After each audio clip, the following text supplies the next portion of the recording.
on débute donc avec vous. Marthe, votre histoire a débuté quand vous aviez 16 ans. Effectivement. Vous êtes allée en mariage. Oui. Je venais à peine de traverser mes 16 ans que je me suis retrouvée en train d'aller en mariage. Un mariage de raison. Un mariage de raison parce que ni l'époux ni l'épouse que j'étais, on ne se connaissait avant. Tout commence quand je pars de la case familiale. Quand ma soeur aînée va au mariage, elle part de Consamba pour venir se marier à Douala. Et je suis donnée à ma soeur comme accompagnatrice, comme cadeau, va porter l'enfant de ta soeur, va assister ta soeur qui va au mariage. Donc, on va passer, voilà, il y avait quelques difficultés dans la maison. Oui, c'est vrai. Et puis on a trouvé mieux. Je suis allée, c'est comme ça que j'arrive à Douala, je vis chez ma soeur et elle aussi qui vivait dans sa belle famille. Oui, qu'on ne va pas dire voilà. ce qui s'est passé. Ouais. On ne va pas parler de ça, c'est juste le commencement de l'histoire. Oui. Donc, je me retrouve en mariage à Bonabéry, à celui qui fut le père de mes 3 enfants. Parce que j'en ai 3. Et ça ne s'est pas trop bien passé parce que, premièrement, j'étais une enfant. J'étais une enfant. Et deuxièmement, je suis envoyée chez quelqu'un qui a déjà une vie. Ça veut dire qu'il a déjà sa femme, son être, sa chair, sa compagne, avec qui ils ont un enfant, mais qu'au départ on me le présente comme étant le neveu. Pas comme le fils, c'est l'enfant de ma cousine. Donc je prends la maîtresse de mon mari pour ma cousine, pour ma belle-sœur. C'est comme ça que les choses ont commencé. Bon, puisque de là où je venais, c'était pas vraiment la joie, je me suis battue corps et âme pour gagner ma place dans mon foyer. Parce qu'on m'a éduquée dans la soumission absolue, l'obéissance. Tu n'as pas le droit de te plaindre, tu ne peux pas échanger, tu ne peux pas parler de tes problèmes conjugaux à l'extérieur. Donc, je me suis battue comme je pouvais. À un moment donné, je me dis, mais qu'est-ce que je fais en fait? Je me dis peut-être parce que je n'ai pas d'enfant. J'ai prié tous les dieux du ciel pour avoir au moins un enfant. Et j'ai eu mon premier garçon, j'ai eu ma première grossesse. La violence était tellement... C'était grave, c'était insupportable. Violence physique, violence verbale et tout ce qui va avec.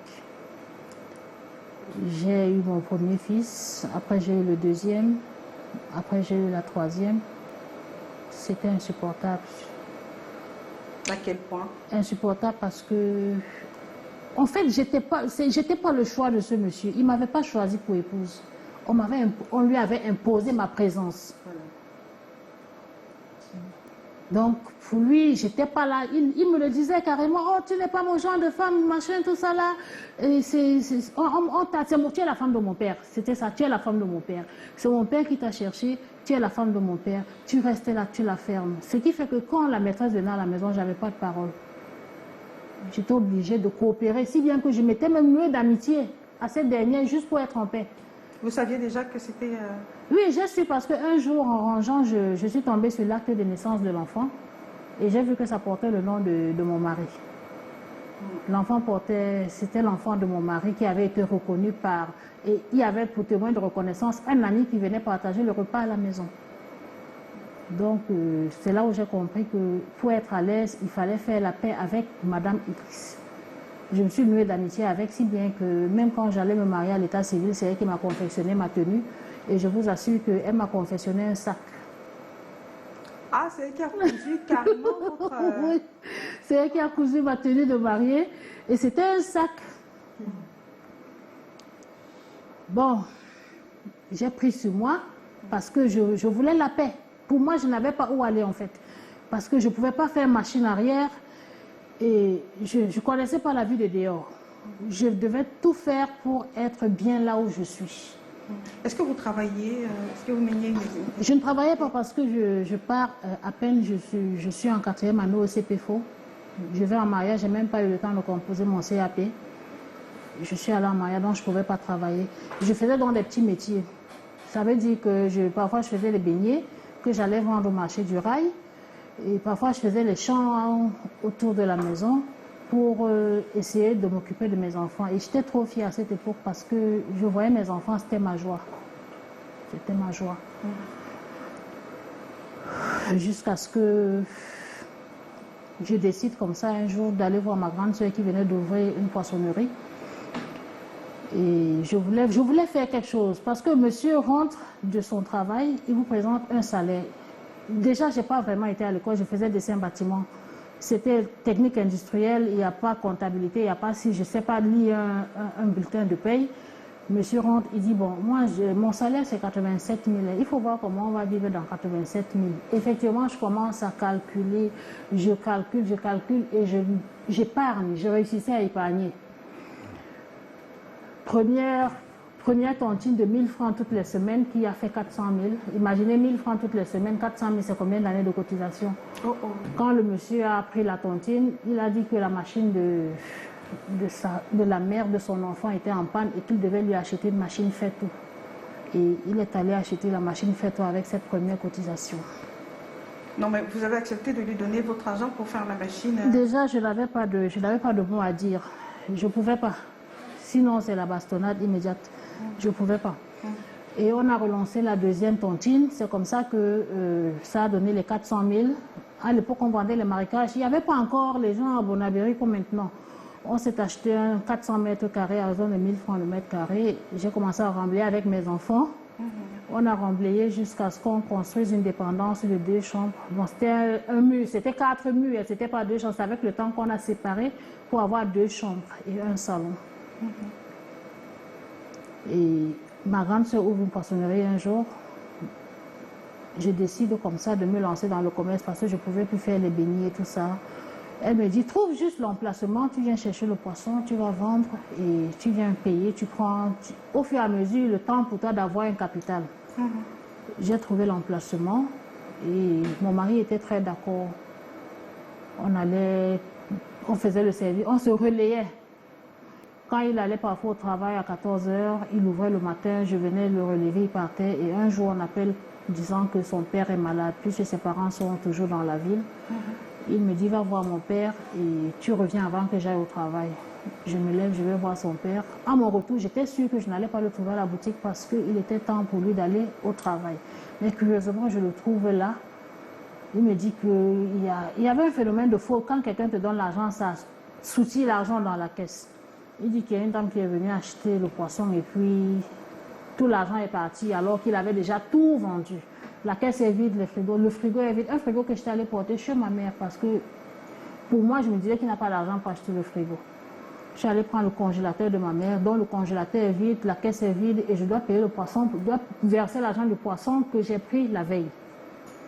C'est comme ça que le marché du poisson s'arrête. Entre-temps, il y avait des dettes autour de cette activité.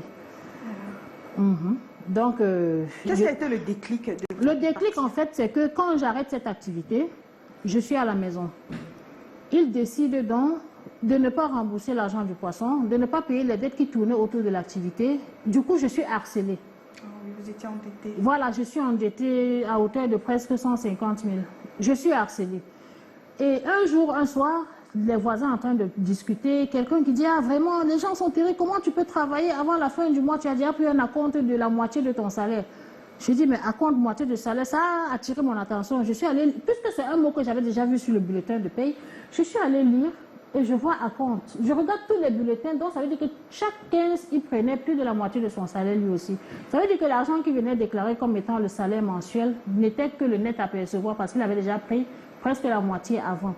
Et ça m'a tellement choqué que quand il est rentré le soir, j'ai dit, mais je ne sais pas pourquoi tu peux me mentir. Donc tu touches tel montant, j'ai additionné à compte et ce que tu as pris le net à percevoir, voilà effectivement ton salaire. Il m'a franchement tapé parce qu'il s'est dit que j'ai ramassé ces bulletins pour aller faire lire à quelqu'un dehors. Et je n'ai même pas eu le temps de dire comment j'ai fait pour arriver là-dessus. Et le climat s'est encore trop gâté à la maison.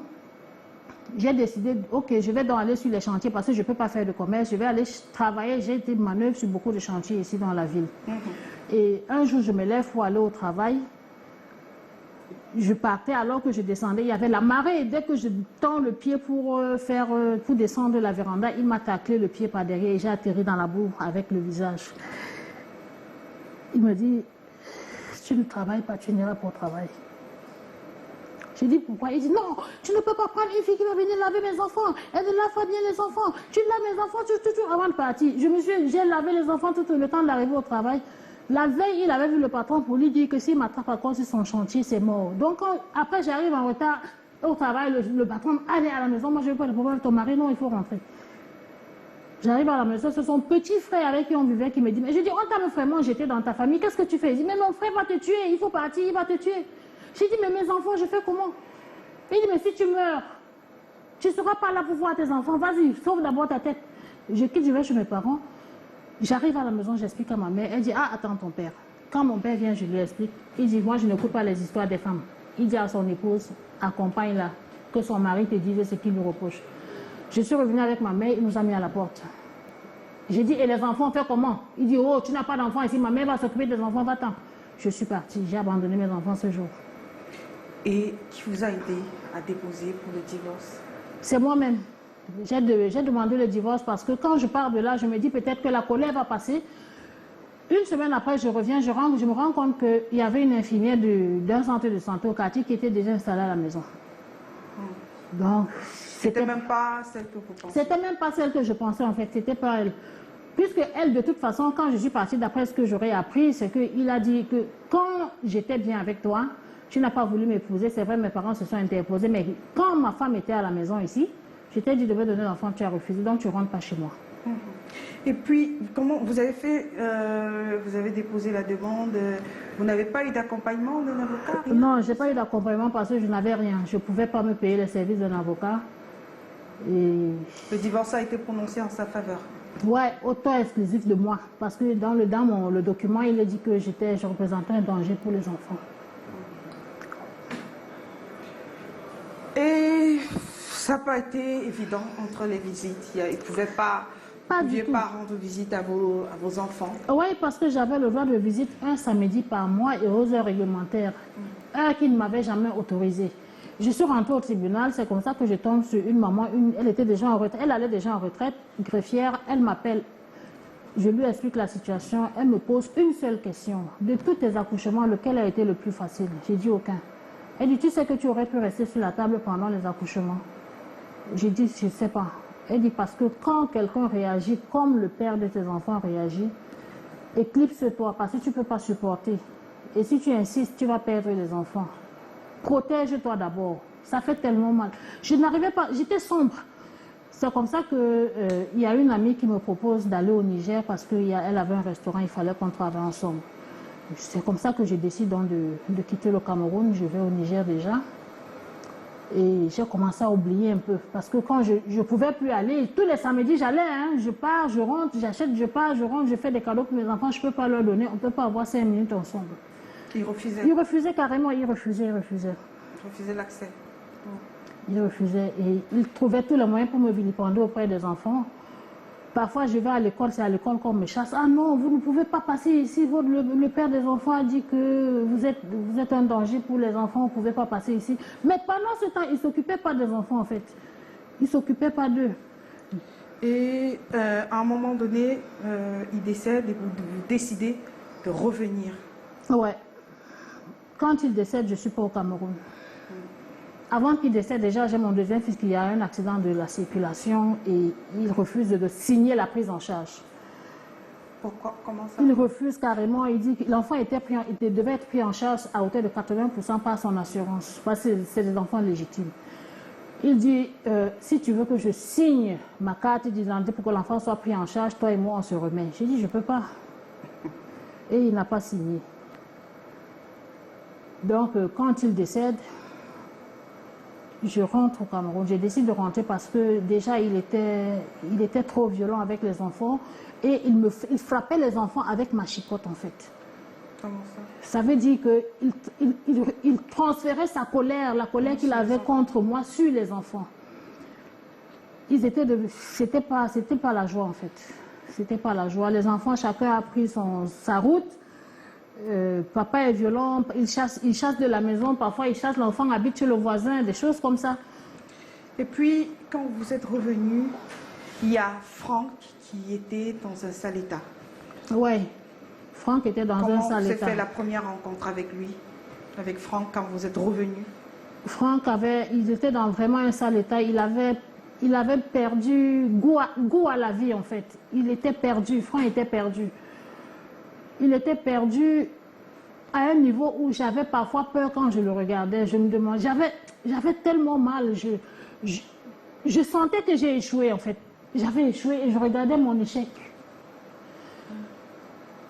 À un moment donné, je me suis dit, mais est-ce que ça n'a pas été lâche pour moi de partir, de les abandonner? C'était que des innocents. Je me suis dit que si j'étais peut-être restée là, ça aurait été différent. Mais aujourd'hui, vous pouvez être fier de vous. Aujourd'hui, si je pleure, c'est pas parce que ça me fait mal, c'est parce que quand je marche avec mon fils aujourd'hui, je me sens plus aimée que tout le monde. Je me sens tellement aimée parce que si vous m'aviez vu il y a 3 ans aujourd'hui, j'avais peur de regarder mon enfant. Parce qu'il s'était transformé, les fréquentations, il n'avait aucun projet. Donc pour lui, c'était fumer, je ne sais pas, boire s'il buvait, sa vie qu'il menait, et après ça, il n'y avait plus rien. Il n'y avait plus rien. Et comme ça, un jour, quand Corona est arrivé, j'ai commencé à confectionner les cache-nez, je suis allée faire les dons. Quand je rentre, ma fille m'appelle, on appelle vidéo. Vous dites qu'il a fumé et puis on les a pris en train de fumer. Elle m'appelle en appel vidéo et elle montre la caméra, regardait le sol, j'ai vu les rangers. Mais j'ai reconnu la maison, j'ai dit, mais les policiers font quoi à la maison? Elle ne répond pas. Après, on me montre mon fils, on est venu attraper mon fils. On dit, ah, ils ont cassé une boutique avec ses amis, machin, tout ça là. Et puis, on dit que cette fois-ci là, il va aller en prison. Ça faisait pas longtemps que j'avais dit à mon fils, change, il faut changer s'il te plaît. Si tu n'as pas eu une enfance que tu as méritée, tu es déjà un homme, tu peux te prendre en main. Il faut avoir pitié au moins de moi, même si je ne sais pas, mais 9 mois, je ne suis pas fière de te voir comme ça. Il ne m'écoutait pas et quand on l'a arrêté, j'ai décidé de ne pas intervenir. C'est une décision forte. J'ai dit je ne peux pas intervenir, je ne peux pas. Je ne peux pas parce que je lui dis que ce n'est pas parce que la vie, parce que ton père, parce que tu as eu de mauvais parents, parce que j'ai échoué dans mon rôle de mère. Ce n'est pas pour ça que tu vas te laisser tuer, parce que là tu es en train de te tuer. Il ne m'écoutait pas, donc du coup j'ai dit je n'interviens pas. La veille de son défèrement, il y a l'enquêteur qui m'appelle. Il me dit, madame, si vous avez 50 000, je libère votre fils. Je dis, j'ai les 50 000, mais je ne donne pas. Il dit, pourquoi? J'ai dit, mon fils ne m'écoute pas. Je ne suis pas sûre qu'en donnant les 50 000 aujourd'hui, il va changer demain. Donc, du coup, il a choisi cette vie, je laisse qu'il assume. Ah, vous ne connaissez pas Nebel, vous ne connaissez pas Nebel. J'ai dit, ok, laissez-le sortir. Je ne dormais pas, je tremblotais comme ça. Bon, on a amené mon fils, il est entré en prison. Quand il est entré en prison, lui-même, il a réalisé, quand il a appelé, je me souviens, il dit, maman, oui, tu m'as toujours parlé, j'ai jamais compris. Me voici qui parle, ben, maman, s'il te plaît, ne m'abandonne pas. Je dis, vas-y. Il est arrivé chez le procureur, maman, s'il te plaît, tu peux encore. J'ai dit, non, vas-y, vas-y. Il est arrivé à Newbel. Je suis restée en prière. Et il est tombé sur un téléphone, il m'a appelé. Par contre, je vais lui dire un truc aujourd'hui que j'ai jamais pu lui dire, c'est que il est fort. Il a toujours eu mon téléphone dans la tête. Mon numéro, moi-même parfois, je ne connais pas mon numéro, mais il a toujours mon numéro dans la tête. Et je vois un numéro qui me bip, je rappelle immédiatement. Allô, maman, c'est moi. Je suis à Neubel, maman, je suis à Neubel. On est arrivé à Neubel, maman, s'il te plaît, souviens-toi de moi, ne m'abandonne pas ici. J'ai dit, d'accord, j'ai compris. S'il te plaît, envoie-moi 2000 pour que j'achète quelque chose à manger. J'ai dit, j'ai compris. Et avant qu'on ne raccroche, le propriétaire du téléphone a parlé une langue, Kotoko, que je connaissais déjà. Après, j'ai rappelé pour savoir s'il était de là, parce que j'avais une connaissance et j'avais travaillé là-bas. Il dit, oui, je dis, vous connaissez un tel? Il dit, mais c'est ma famille, nous sommes comme ça. Il dit, ok, pardon. Dites-moi, est-ce que l'enfant que vous avez vu devant vous là a besoin d'aide en prison? Qu'est-ce que je peux faire en tant que parent? La situation, je lui ai relaté tout ça. Il me dit, je vais vous répondre demain. Le lendemain, il m'appelle, il dit, n'abandonnez pas votre fils ici, il est prenable. Et c'est comme ça que, par la grâce de Dieu, et avec l'aide de ce monsieur, j'ai récupéré mon fils. Votre fils, ça c'est important de le dire à ce jour, il est sorti 6 mois après, il a suivi une formation. Ouais, il est allé à l'école, il est rentré à l'école. Oui. Il allait à l'école tous les matins avec son sac sur le dos. Oui. Il a fini, il est anglophone de formation, il a étudié en français, il a eu son diplôme de qualification professionnelle comme soudeur chaudronnier. Et là, je suis en train de me battre par tous les moyens. Je vais remercier mon mari aussi parce qu'il met la main dans la pâte. Entre-temps, je me suis remariée et on est en train de l'installer à crédit pour qu'il soit autonome. Oui, de toutes les façons, votre compagnon, c'est quelqu'un d'assez extraordinaire. Vous avez la chance de le rencontrer. Oui, c'est quelqu'un qui est riche de cœur. Oui, il est riche de cœur. C'est votre boule d'énergie aussi. Ouais. Oui. C'est lui qui vous a aussi donné une raison de penser que tout n'est pas fini. C'est vrai. Et aujourd'hui, votre fils est en passe de devenir chef d'entreprise. Ouais. Et moi, le temps que vous vous remettiez de vos émotions, hein? Chaque fois que j'en parle, je ne peux pas me retenir. Oui. Alors, moi, Yvonne,